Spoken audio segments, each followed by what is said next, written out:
Hello, and thank you for the invite to be here today. We heard this morning that the world is changing fast. Policing must adapt how we operate. We must take advantage of the opportunities offered to us through data and AI. The challenges we face, well, there's not a huge amount of money. Knife crime has increased nationally 7% in the past year. The most crime is committed by small numbers of prolific offenders. Within that group, there's an even smaller cohort. We call them hyper-prolific offenders. Those individuals have accumulated at least 45 previous convictions in their lifetime. Meanwhile, it's taking longer to charge suspects of crime. 14 days in 2016, 44 days in 2023. Backlogs in criminal cases mean victims, witnesses, defendants, the public, sometimes they're waiting over a year for justice. At the same time, we see criminals seizing the opportunities that AI and data provide to them. They're increasingly sophisticated, quickly able to adapt. We all know about deep fakes, so AI-generated synthetic media. Criminals are using that to produce child pornography. We've heard of ransomware, malware, mass data theft, illicit services and illegal content, and criminality on the dark web.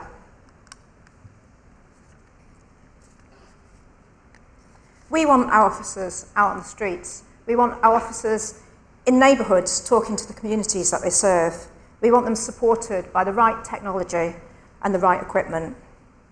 One of the levers we have to do this is through better use of data and better use of AI. We call this precise community-based crime fighting.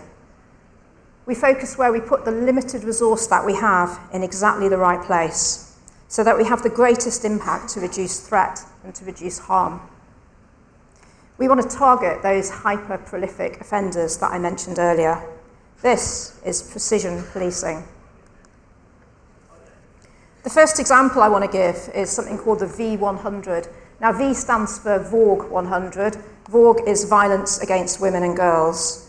What the V100 does is it uses data analytics to triage down, identify and target those responsible for committing the most extreme harm to women and girls. In the first 3 months of use of this tool, 8 men were convicted. Since then, we're actively targeting 221 nominals. I know that begs the question around the 100, but 221 nominals. We've arrested 83 in total so far and have 54 charged, and those are working their way through the criminal justice system. The V100 has enabled us to prioritise putting our resource against the most harmful predatory offenders that there are. The second example I want to talk to you about is facial recognition. The Met has taken careful steps with some really, really good results. It's making a huge difference to policing on the streets of London. I've said this before and I'll say it again, it really is a game changer for us. We're very conscious of privacy concerns and we've been as transparent as we possibly can be. And there's an awful lot of information published on our website, including the policies, the legal mandate, and all sorts of stuff, so have a look. It's worth noting that the steps we've taken in terms of our transparency and how we use it and what the public can expect are far greater than steps taken by the private sector, who are using it now, are using it every day, and are using it in the shops around you. So what is it? There's 2 types in use in the UK at the moment. Retrospective facial recognition, I think that's probably the one that most of you know about. This is used after the event. It takes an image from CCTV or doorbell footage and it compares it against an image database. We use the custody image database to see if we can identify the individual. The other way it's being used in London currently and in South Wales is live facial recognition. This is real-time use, and it compares a live camera feed with a bespoke watch list. The watch list is bespoke to the occasion. It's not a massive watch list that's being created over time. So it's bespoke to the intelligence case that sits behind the deployment. If an offender walks past the camera and there's an alert, that's a potential match. Both systems, both retrospective and live, always have a human reviewer in the loop. There's always a human in the loop.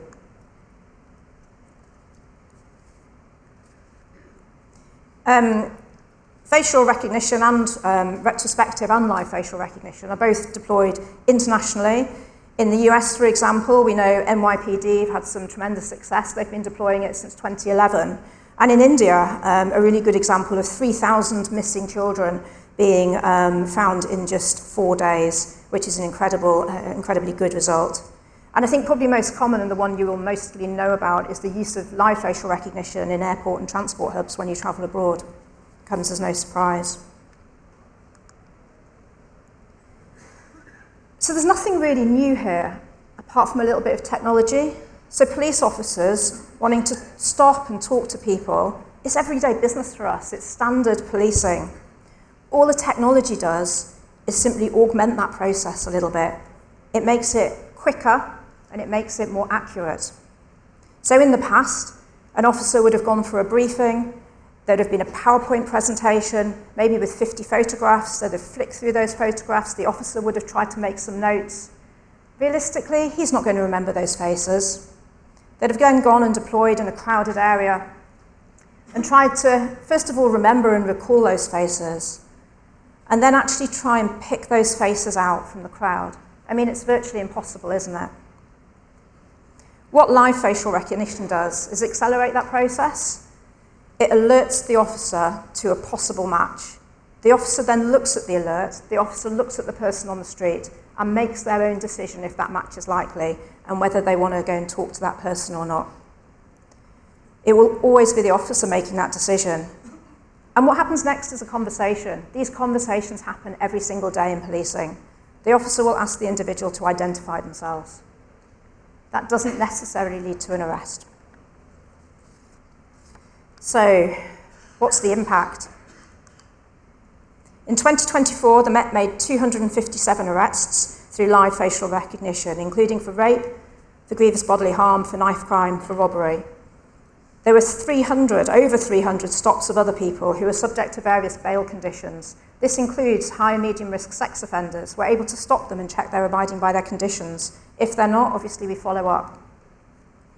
Analysis in Croydon show that crime went down when it was used over a period of weeks. From my own experience, going on deployment on the ground, I've had really positive feedback from businesses and local people in the area. Perhaps more interesting, if you compare deployment in Croydon with the tech to one without the tech, with the same number of officers, then there's a 30% chance of a high-value stop without the tech, a high-value stop meaning an arrest or some intelligence gathering. With live facial recognition, it's closer to 100%. There's some pictures there behind of how it's deployed. At the moment, we're deploying from the vans, so the red van with the cameras on top. And in a 4.5-hour deployment in Ilford, there were 8 arrests. In a 4-hour deployment in Woolwich, 10 arrests. Among those was someone who is wanted for many, many years who is using fake ID. We've had the algorithm tested independently by the National Physical Laboratory. We know it's accurate, and we also know how to operate it without any bias. That's really important for the confidence of the communities where we're operating. So I've described 2 ways in which the Met is currently harnessing the power of data and AI to be more precise, to be more effective. We've been transparent in our approach and will continue to engage with communities about what we're trying to do. But there are so many other opportunities: crime pattern recognition, traffic management, forensic analysis, body-worn video analysis. And actually, at the other end of things, the so-called back end, there's so much we could do around HR and vetting data to speed things up. Let's imagine a safer society where technology and human intelligence go hand in hand. The potential for law enforcement is immense. Let's embrace it. And most importantly, let's stay ahead of the criminals. Thank you.